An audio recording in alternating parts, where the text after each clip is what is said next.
எல்லோருக்கும் வணக்கம். சிலுவை தியானமும் ஜெபமும் அப்படிங்கிற தலைப்புல நம்ம இன்னைக்கு பாக்குறது புதிய கல்லறையில் அடக்கம். மத்தேயு 27:57 வரைக்கும் வாசிக்கிறேன். சாயங்காலம் ஆனபோது இயேசுவுக்கு சீஷனும் ஐஸ்வர்யவானுமாய் இருந்த யோசேப் என்னும் பேர் கொண்ட அரிமத்தியா ஊரானாகிய ஒரு மனுஷன் வந்து பிலாத்துவினிடத்தில் போய் இயேசுவின் சரீரத்தை கேட்டான். அப்பொழுது சரீரத்தை கொடுக்கும்படி பிலாத்து கட்டளையிட்டான். யோசேப் அந்த சரீரத்தை எடுத்து துயதான மெல்லிய துப்பட்டியிலே சுற்றி தான் கண்மலையிலே வெட்டியிருந்த தன்னுடைய புதிய கல்லறையிலே அதை வைத்து கல்லறையின் வாசலில் ஒரு பெரிய கல்லை புரட்டி வைத்து போனான். அங்கே மகதலேனா மரியாளும் மற்ற மரியாளும் கல்லறைக்கு எதிராக உட்கார்ந்திருந்தார்கள். இயேசுடைய அடக்கம், அவருடைய சரீரம் எக்கம் பண்ணப்பட்டது அப்படிங்கிறத சொல்லும் போது இந்த அரிமத்தியா ஊரானாகிய யோசேப்பு அப்படிங்கிறவரை பத்தி சொல்லியிருந்து பாருங்க.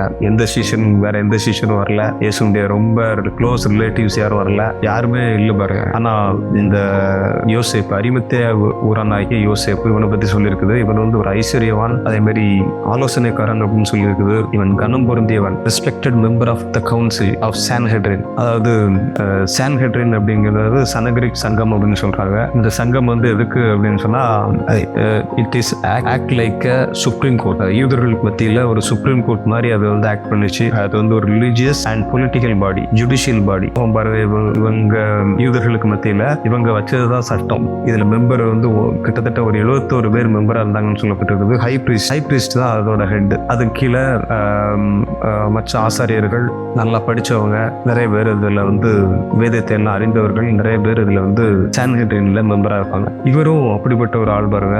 அரிமத்தியா ஊரானாகிய யோசேப்பு வந்து அப்படிப்பட்ட ஒரு மனுஷன், ஐஸ்வர்யவான், அதே மாதிரி நீதிமானுமா இருந்தான் அப்படின்னு சொல்லப்பட்டிருக்கு. இயேசு வந்து சிலுவையில் அடிக்கிறது காரணமே இந்த சான்ஹெட்ரின் தான். ஏன்னா இவங்க தான் இயேசு மேல போய் குச்சமா துமர்த்தி இவங்களுக்கு வந்து மரண தண்டனை கொடுக்க அதிகாரம் கிடையாது. ரோமர்கள் காலத்துல இந்த சான்ஹெட்ரின், அதாவது சனகரிப்பு சங்கத்துக்கு மரண தண்டனை கொடுக்கறதுக்கு அதிகாரம் கிடையாது. அதனால என்ன பண்றாங்க, பிலாத்து இடத்தில் கொண்டு போறாங்க. பிலாத்து கொண்டு போய் பிலாத்து மூலமாக இயேசுவுக்கு மரண தண்டனை கொடுத்து சிலுவையில் அடிக்கப்படுகிறார். சிலுவையில் அடிக்கப்பட்டு இப்போது அடக்கம் பண்ணப்படும் போது இந்த சனகரிப்பு சங்கத்துல இருக்கிற ஒரு நபர், இவர் வந்து இயேசுவுக்கு சீஷன் சொல்லப்பட்டிருக்குது. இவர் வந்து எப்படிப்பட்டவர், நீதிமான் சொல்லப்பட்டிருக்குது பாருங்க. யூதர்களுடைய ஆலோசனைக்கும் செய்கைக்கும் சம்மதியாதவர். லூக்கா 23:51 எப்படி போட்டிருக்குது இவரை பத்தி. யூதர்கள் இயேசுவை குற்றம் சாட்டுறாங்க, அதுக்கு இவர் சம்மதிக்கல.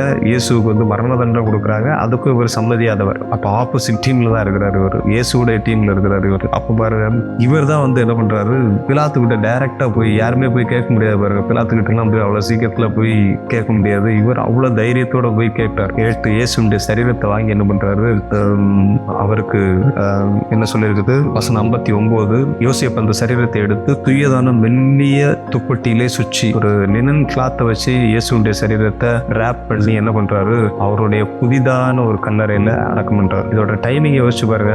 இது எந்த டைம் அப்படின்னு சொன்னா, இது வந்து ஓய்வு நாளுக்கு முந்தைய நாள். ஓய்வு நாள் அவங்க எப்போ வச்சிருந்தாங்க அப்படின்னு சொன்னா, சனிக்கிழமை தான் அவங்களுக்கு ஓய்வு நாள். ஓய்வு நாளுக்கு முந்தைய நாள் வெள்ளிக்கிழமை. 3 மணி வரைக்கும் இயேசுடைய சரீரம் எங்க இருக்குது, சிலுவையில் இருக்குது. அதுக்கு அடுத்து அவங்க வந்து ஓய்வு நாளுக்கு ஆயத்தமாகணும். அதனால ஓய்வு நாள் ஆயத்தமாகிற டைம்ல இயேசுடைய சரீரம் அவருக்கு கிடைக்குது. அவ்வளவு ஸ்பீடா எல்லாத்தையும் செய்யறாரு. புதிய கல்லறையை ஏற்பாடு பண்றாரு. கிளாத் வந்து அந்த அளவுக்கு லினன் கிளாத் காஸ்ட்லியா வாங்கி என்ன பண்றாரு, இயேசுக்கு ரேப் பண்ணி அவரை நல்லடக்கம் செய்கிறார். அந்த கல்லறை கூட எப்படிப்பட்ட கல்லறை அப்படின்னு சொன்னா, இவர் வந்து தனக்காக வாங்கி வைத்திருந்த கல்லறை போல. அவர் பெரிய நல்ல ரிச் மேன் பாருங்க. தனக்காக ஒரு கல்லறைகள் வந்து அந்த காலத்துல யாருமே அப்படிலாம் வாங்க மாட்டாங்க. இவர் வந்து தனக்காக அந்த கல்லறையை வாங்கியிருந்தாரு. அது யாருமே அதுக்கு முன்னாடி வச்சதே கிடையாது. அப்படிப்பட்ட கல்லறையை இப்ப என்ன பண்றாரு, இயேசுவை அடக்கம் பண்றதுக்கு பயன்படுத்துறார். இயேசு அங்க அடக்கம் பண்ணப்படுகிறார். அங்க அடக்கம் பண்ண பிறகு இதை யாரெல்லாம் பார்த்தாங்க அப்படின்னு சொல்லப்பட்டிருக்குது, அங்கே மகதலேனா மரியாளும் மற்ற மரியாளும் கல்லறைக்கு எதிராக உட்கார்ந்திருந்தார்கள். அடக்கம் பண்ணப்பட வரைக்கும் உட்கார்ந்து இந்த பெண்களும் பார்த்துட்டு இருப்பார். நாம் ஜெபிப்போம். கர்த்தாவே, உம்மை ஸ்தோத்திரிக்கிறோம். கர்த்தாவே, இந்த வேளையிலும் கர்த்தாவே, நீர் கல்வாரி சிலுவையிலே ஆண்டவரை மரித்து நீர் அடக்கம் பண்ணப்பட்டீர். நீர் ஆண்டவரே அடக்கம் பண்ணுவதற்கு கர்த்தாவே யோசேப்பு என்ற ஒரு மனுஷன் உமக்காக அவ்வளவு பெரிய காரியங்களை செய்திருந்தான். கர்த்தாவே, நாங்கள் இதையெல்லாம் இப்போது யோசித்து பார்க்கிறோம். கர்த்தாவே, ஓ தேங்க்யூ லார்ட், தேங்க்யூ ஜீசஸ். ஓ ஸ்தோத்திரம் ஆண்டவரே. உம்முடைய மரணத்துக்கு ஆண்டவரே சாட்சியாக அங்கே மகதலேனா மரியாளும் மற்ற மரியாளும் கல்லறைக்கு எதிராக உட்கார்ந்திருந்தார்கள் என்று எழுதியிருக்கிறது. நீர் மரித்தீர், நீர் அடக்கம் பண்ணப்பட்டீர் என்பதற்கு சாட்சியாக இவ்வளவு பெரிய காரியங்களை நீர் செய்திருக்கிறீர்கள். கர்த்தாவே, தேங்க்யூ ஜீசஸ். இவரெல்லாம் நாங்கள் இன்னும் அறிந்து கொள்ளும்படி, புரிந்து கொள்ளும்படி ஆண்டவரே எங்களுடைய மனக்கண்கள் திறக்கப்படட்டும். கர்த்தாவே, நீர் எப்படிப்பட்ட ஆண்டவர் என்பதை நாங்கள் அறிந்து கொள்ள ஆண்டவரே, அதன் மூலம் எங்களுடைய வாழ்க்கையை கட்டப்பட நீர் ஆண்டவர் உதவி செய்கிறபடிதான் நமக்கு ஸ்தோத்திரம். இதை கேட்கிற யாவரும் நீர் ஆசீர்வதிப்பீராக. இயேசுவின் நாமத்தில் ஜெபிக்கிறோம் பிதாவே, ஆமென்.